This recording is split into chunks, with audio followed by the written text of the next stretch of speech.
بسم الله الرحمن الرحیم. شروع کوم د پاک الله په نوم چې بخونکی او مهربانه دی. د ټولو نه مخکې زه په لوی افغانستان مین ټول افغان ولس ته د لوی افغانستان د غورځنګ ګریټ افغانستان مومنټ د اړخه د زړه د اخلاصه د مینې نه ډک سلامونه، پاکې هیلې او نیکې پیرزوینې وړاندې کوم.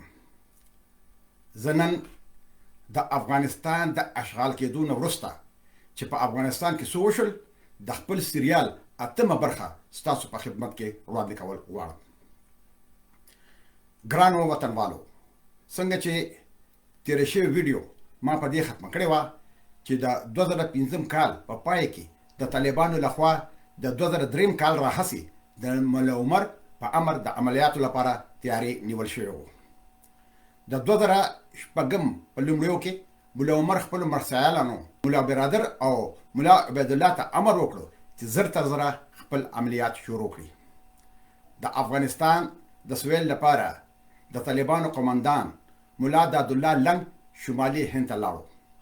هلته طالبانو د ګڼو ولایتونو په کچه پراخ نفوذ درلودو چې لږ تر لږه 100,000 افغانان پکې میشت وو چې په 5 ولسوالیو باغران، نوزاد، موساکله، کجکي او سنگین ویشل شوي وو. دادالله څو میاشتې په شمالي هند کې پاتې شو او جبهه تنظیم کړه.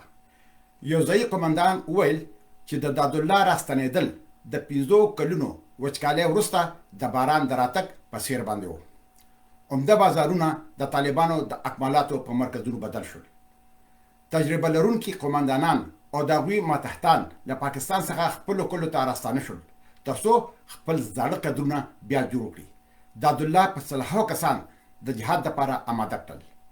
له هلمند څخه دادالله په میوند کې خپل مرکز ته له تګه مخکې د خپلو هلو ځلو چمکیوالو لپاره پاکستان ته راستون شو چې هغلته خپل عملیات ترسره کولو له آخري شکل ورکړي. بریدونه په 3 جبهو کې وویشل شول. لومړی په شمالي هند کې په ځانګړې توګه د موساکله، سنگین، نوزاد او کجکي ولسوالۍ وي. دویم په جنوبي هلمند کې د ګرمسیر او ناوی ولسوالۍ وي. دریم او تر ټولو مهم په لویدیځ کندهار کې د میوند، جړی او پنجوایي ولسوالۍ وي. دادالله د مۍ په کال 2006 کې د الجزیره ټي وي سره په یو مرکه کې اعلان وکړو چې دغه هدف د کندهار ښار او لښکرګاه نیول وو. هغه جنوب د افغانستان د نورو برخو د فتح کولو لپاره د ننوتلو نقطه وګڼله. د مولا عمر هدف ډیر روښانه نه و. د ځینو څېړنو له مخې هغه د دې بریدونو په وجه پر متحده ایالاتو فشار راوړل غوښتل چې په افغانستان کې د هغه رول تسلیم کړي او د افغانستان نه په وتلو غور وکړي. د 2006 کال په لومړیو کې دادالله ښایي په ټول هیواد کې له 7,000 څخه تر 10,000 پورې او په هلمند او کندهار کې شاوخوا 4,000 جنګیالي ځای پر ځای کړي وو. د طالبان رتبه او دوسیه تر ډیره هغه افغانانو چې په پاکستان کې اوسېدل چې اکثر په مدرسو کې زده کړې کړې وي، خو کورنۍ په اصل کې د هلمند او کندهار څخه وي. محلي استخدام هم ښه په زور او شور سره روان وو. د جنګیالو څخه یوازې یو کوچنی اقلیت پنجابیان، عربان یا د منځني ختیځ او منځني اسیا نور مسلمانانو چې مختلفو ډلو سره تړاو لرلو.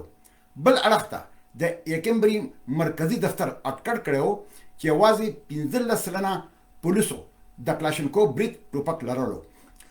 لویدیځو ژورنالیستو او پوځیانو اکثره په هلمند او کندهار کې ځوانان پولیسوالا لیدلي وو چې هغوی به چرس کل او یا به اپیم خوړل.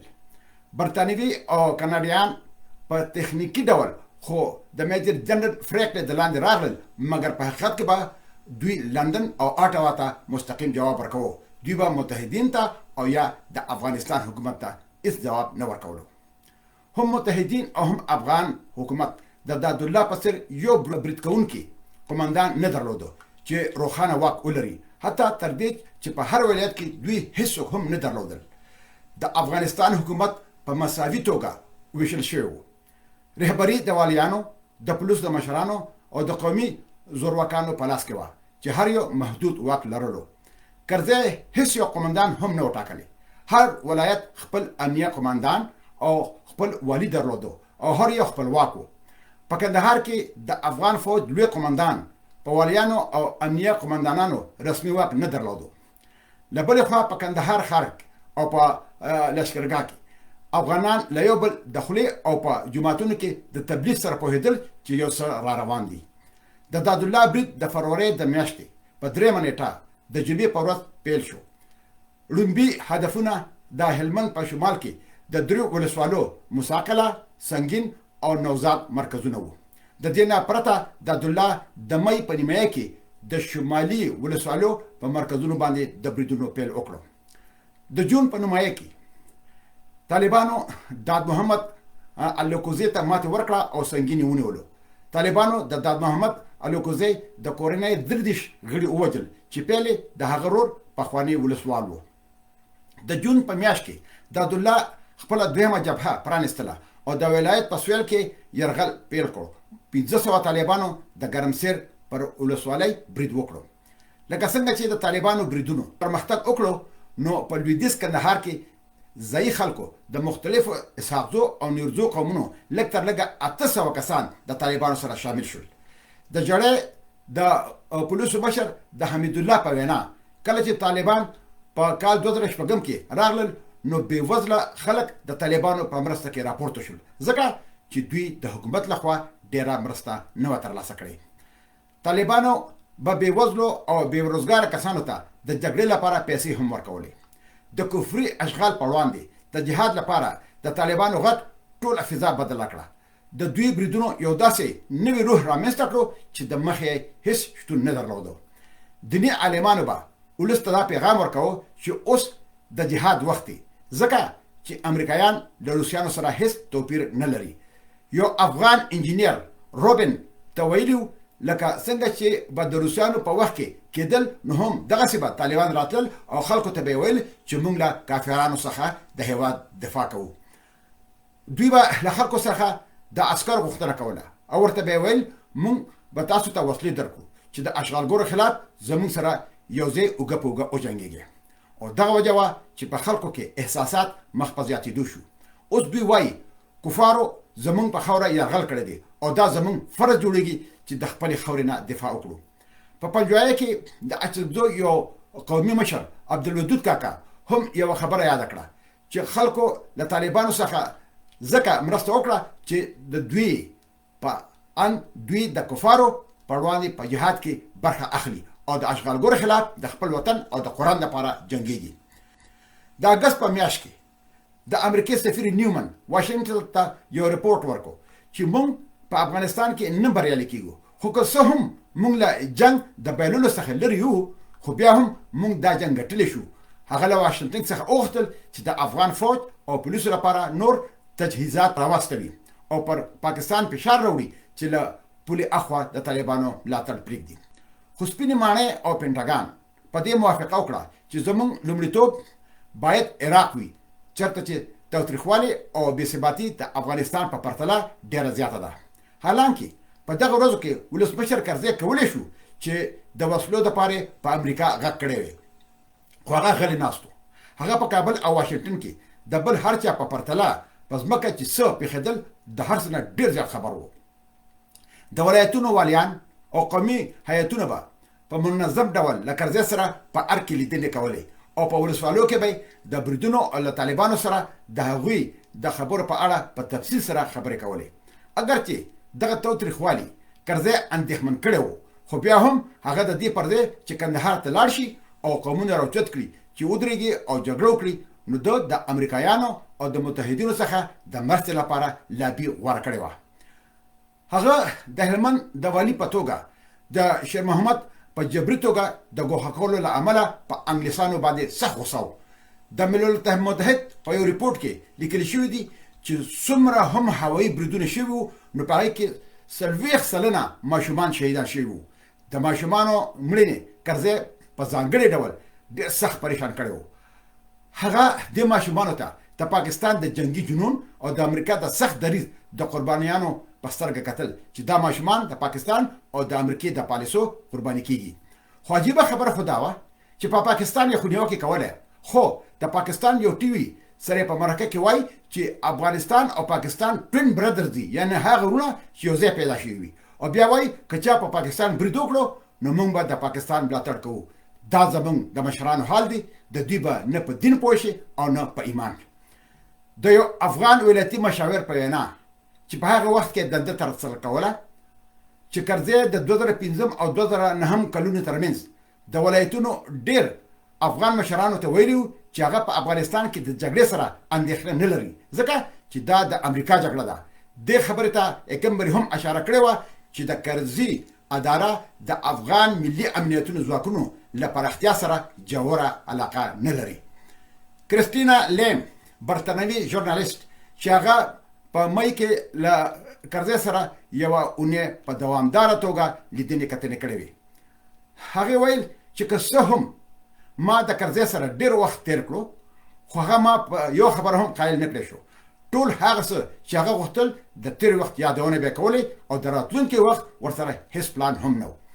کله چې شکریه بارکزی له کرزي سره خبرې وکړې نو چې کله بهر ته راووتله نو ویې ویل چې ارګ د یو زندان په څیر دی، دیوالونه یې دومره لوړ دي چې دا مشرتابه له خپل ملت څخه ډېر زیات لرې شوي دي.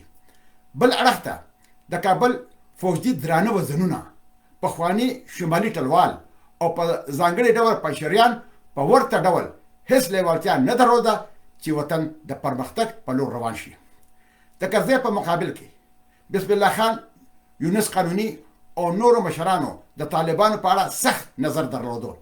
د کورونو چارو او بیا د پوهنې وزیر قانوني به ویل چې افغان امنیتي ځواکونه باید پوه شي چې د دوی مخالفین طالبان ته راګرځي او د هغوی خلاف په خپل منځ کې سره یو موټی شي.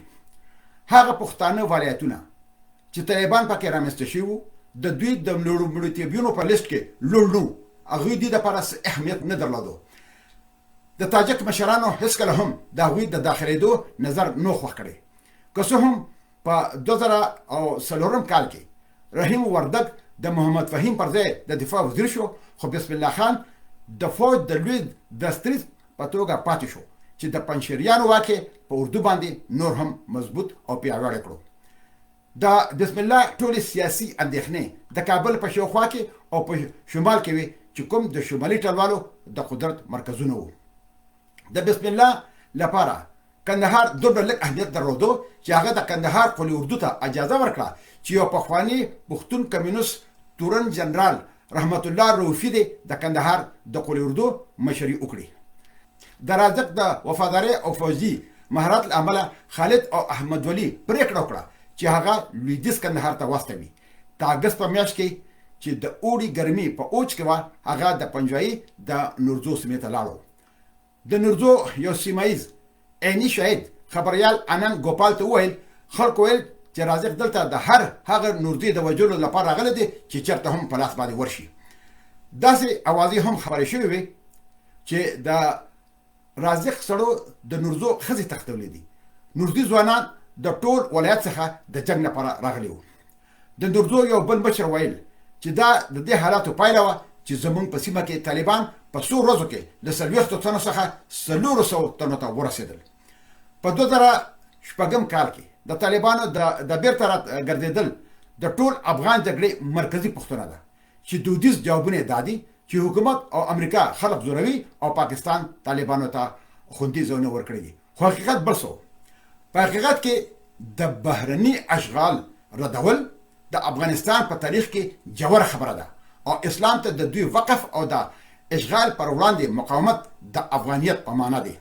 هغه څه چې ډېر ډاډمن وو هغه دا چې مولا عمر په زابل یا پاکستان کې ځان ګوښه کړی وو. هغه عملیات د خپلو دوه مرستیالانو مولا برادر او مولا عبید الله په لاسونو کې پرېښودی وو چې له هغوی سره له 2003 کال راهیسې د منځګړي له لارې اړیکه نیولې وه. بل اړخ ته افغان ځوانان د ډېرو دلایلو له امله د طالبانو سره یو ځای شول. ځینې د حکومت له غلطو پالیسیو څخه په غوسه شوي وو، ځینې د دې لپاره چې د دوی په کور د امریکې د شپې د عملیاتو د بېعزتۍ غش واخلي یا د کورنۍ غړي د متحده ایالاتو یا حکومت لخوا وژل شوي وو او یا بندیان کړل شوي وو او نورې قومي یا قبیلوي سیالانو سره ستونزې او جګړې وي.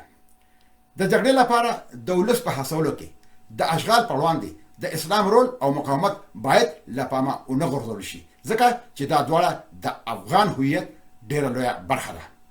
په دغه وخت کې جهاد ښه په زور باندې روان و. د طالبانو اسلامي اعتبار او دا حقیقت چې دوی د اشغالګرو سره جګړه کوله د ځواکمن استخدام وسیله وګرځېدله. کله چې بچا د طالبانو نه پوښتنه وکړه چې تاسو ولې د جګړې پرېکړه کړې ده، نو پخوانو طالبانو به د امریکایي افسرانو او چارواکو داسې شان ویل: موږ ځوانان یو، موږ پرېکړه وکړه چې جګړه وکړو، موږ غوښتل چې جهاد وکړو او له کفارو سره وجنګېږو. د کلیو مشرانو اکثره زامن او ورېرونه وهڅول چې د یوې دیني فریضې په توګه د بهرني نیواکګر په وړاندې باندې جهاد وکړي. یو مشر د بي بي سي خبریال ته وویل چې طالبان هر کور ته راځي او د هغوی د زامنو نه پوښتنه کوي، په زور یې نه بوځي، بلکې ورته وایي چې تاسو څنګه مسلمانان یې او څنګه افغانان یې چې د کافرانو او د اشغالګرو خلاف جهاد نه کوي. کاناډایي ژورنالیست ګرام سمیت چې هغه په 2009 کال کې د 200 طالب جنګیالو په اړه څېړنه وکړه، سمیت لیکي چې تر ټولو مهم څیزونه چې د له خپلو مرکو څخه زده کړي وو هغه دا دي چې طالبان ډېر زیات ملت پال خلک دي او تر ډېره حده د افغان هویت لپاره جنګیږي. اکبر خان چې د افغان انګلیس په لومړۍ جګړه کې انګریزانو ته ماته ورکړه، ایوب خان چې د میوند جګړه وګټله، او میرویس نیکه چې کندهار د ایران له صفوي امپراتورۍ څخه آزاد کړو. شورویان په تېښته مجبور شول او اوس د طالبانو لخوا امریکایان، ناټو او د هغوی متحدین اوس غلول شول. دا د افغانانو د اشغالګرو خلاف د جنگ تاریخ په ګوته کوي. بل اړخ ته د افغانستان دولت نشي کولی چې د طالبانو په څېر اسلام ته د ورته ژمنتیا ادعا وکړي. د کال 2009 د ایشیا فاونډیشن په سروې کې د افغانستان په سویل او ختیځ کې له 13 څخه تر 45 سلنه پورې افغانانو احساس کوو چې دیموکراسي اسلام ننګوي. کرزی په ځانګړتیا سره د حکومت ضعیفوالی جنرال اکیمبري او وروسته ډېرو نورو ته څرګند کړی و.